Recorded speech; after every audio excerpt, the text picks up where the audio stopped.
Well, my name is Joseph Casati. I'm 76 years old. I've always ran and walked my whole life. I always liked to run. I've been in sports for decades. I've played football. I played basketball. I ran track. I played tennis. I do all of these things to keep myself active.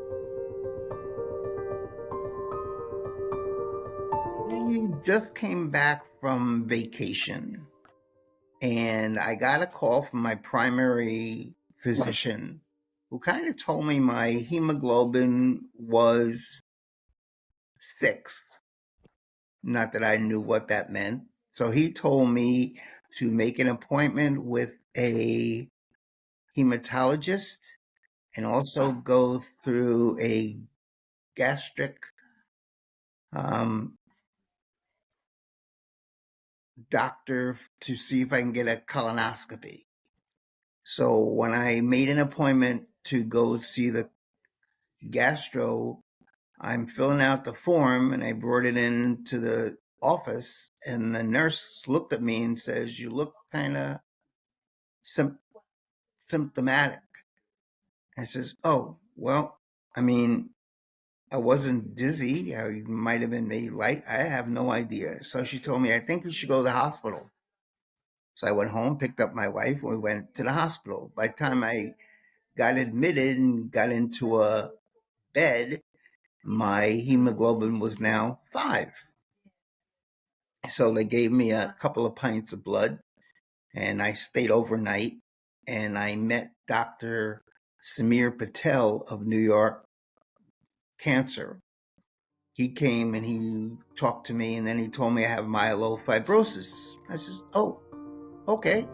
So when I went home, I actually looked it up and it told me that there's no cure. The oncologist that I had gone to, we had discussed the scenario, and then he says, "Look, I think what you need to do is speak to a surgeon who does the transplant thing." And he said, kind of laid it on the line that this is what you need to do if you want to stay alive. So when I went back there, he made an offer to me and said, make an appointment to go into Mount Sinai Hospital in Manhattan and talk to a surgeon regarding a transplant. And I spoke to him and he gave me a booklet to read, a lot of information. And he was telling me how the transplant works. You go visit a couple of times a week. They take some tests and they actually have to check your body to see what is out there. So I went, I met him. And since like I said, I've been in the medical field for a while, I kind of shied away from a transplant. I kind of know a little bit about it, so it wasn't something I really wanted to entertain. And when I did my own research and found that the transplant, I wasn't sure it was going to be my option.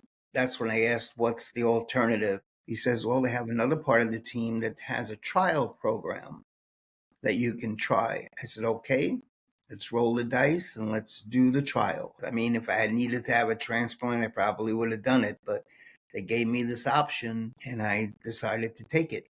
So I went to see a Dr. John Mascarenas and he introduced me to the trial and he told me this is about the 3rd trial they've had so far and maybe 70% of the people do well. I didn't ask what the other 30 do, but so I said, I'm gonna try it. So then he asked me a bunch of questions, it's always been interesting because they ask me these questions all the time. Do you have bone pain? Do you have sweats? Do you have this? Do you have that? I says, I don't have anything. If you didn't tell me I was sick, I would just think I'm old. So I said to myself, the trial program is the nucleus. This is where we're going to go. Just roll the dice and see what happens. I don't know what the answer is going to be. They told me I was in good enough shape to do the transplant, but I know pretty much a little bit about the transplant. It's not you that you have to worry. It's the transplant that you get from wherever you get it. Does it um, contour with your body? It's not the body accepting the transplant. It's the transplant accepting your body. And I didn't want to really put my family through all of that nightmare. I mean, we go to Mount Sinai. We were going to Mount Sinai once every 3 months, and it was a headache. If we had to do that 3 or 4 times a week, I don't know what would happen. It's just too much pressure. So I opted to take the trial program, and whatever it is, it is. Even for me, the transplant people were only pretty much, I have a sister who's older than me, and I have my two sons. Now, the two boys would be like 50% compatible, and my sister would be 100% compatible, but my sister's older than me, and I didn't want to do that either. So the pill and the trial became the nucleus of this choice as opposed to the secondary choice. So everybody's going to be different, and the trial is the trial. The drug seems to be working. It's 70% of what he told me.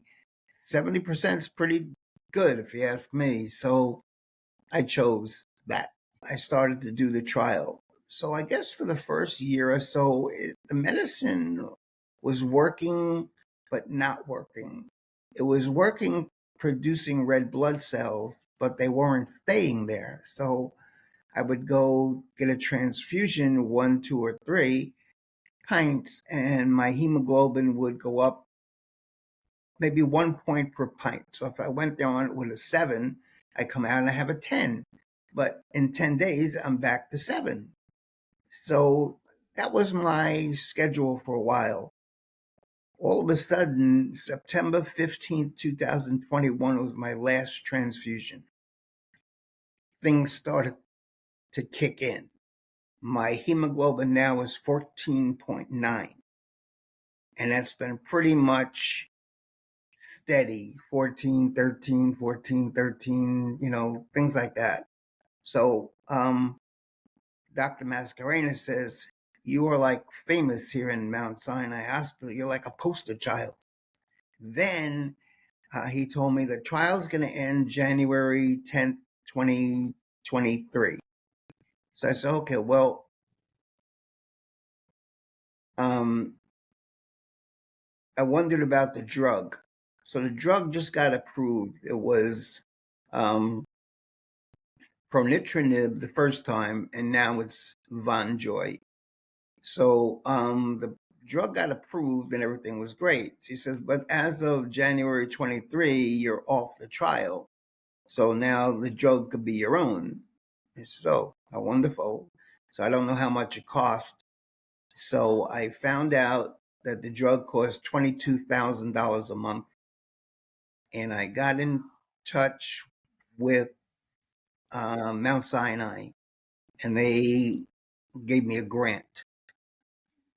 And then I got in touch with the drug company, and I told them, and I qualified for an exception just in case grant is not good. The drug company will pick up the rest. And ever since then, we've been going pretty steady. The medicine does do something to your appetite and taste. And I think Dr. Mascarenas had addressed that as well, when your taste buds are a little different than they were before, So, they would ask me, how's your diet? How's your food intake? I says, it depends.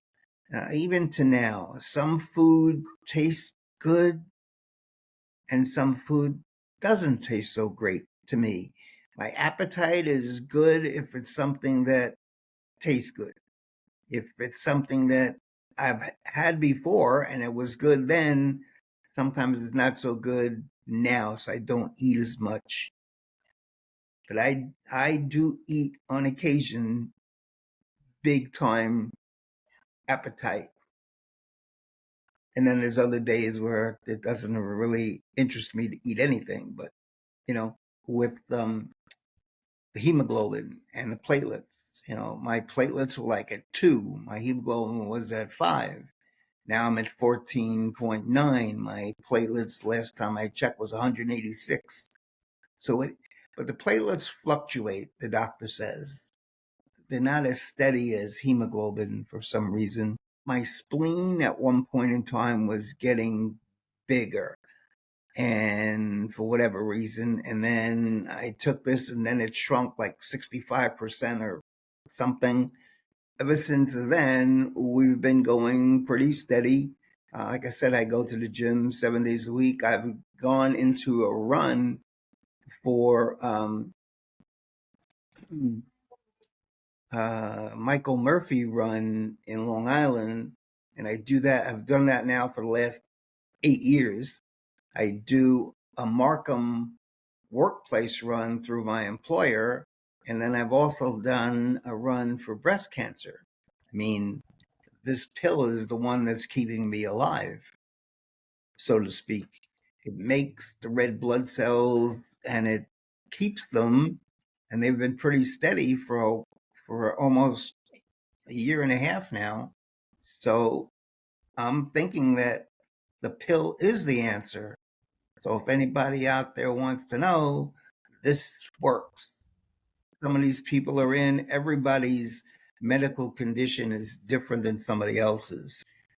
Well, I think it's important to be active with yourself, and somebody tells you things, you need to go look them up and see what you can find and compare. And I mean, there's a lot of there's a lot of people out there that don't know much about this medical stuff, and they just listen to what somebody tells them. But I think you need to be actively responsible for what somebody is going to tell you and do. I mean, you need to be educated in the fact of what you have.